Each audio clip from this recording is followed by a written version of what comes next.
এক নতুন অধ্যায়ের সূচনা।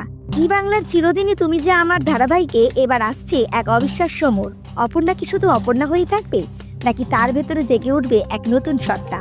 অপুর মনে হঠাৎই এক অদ্ভুত অনুভূতির জন্ম নেয়। আর্যর মাকে দেখে তার ভেতরটা কেমন যেন এক অজানা ভালোবাসায় ভরে ওঠে। মনের অজান্তেই তার মুখ থেকে বেরিয়ে আসে মা ডাক, যেন জন্ম জন্মান্তরের এক অচেনা বাঁধন। এই আকস্মিক অনুভূতির রহস্য ভেদ করতে অপু মরিয়া হয়ে ওঠে। আর্যর বাড়িতে ঢুকে পড়ে সে। তন্ন তন্ন করে খুঁজতে থাকে সবকিছুর উত্তর। খুঁজতে খুঁজতে এক বন্ধ ঘরে ঢুকে পড়ে অপু। সেখানে পুরনো কাগজপত্র ঘাঁটতে ঘাঁটতে তার হাতে আসে একটা রহস্যময় ফাইল।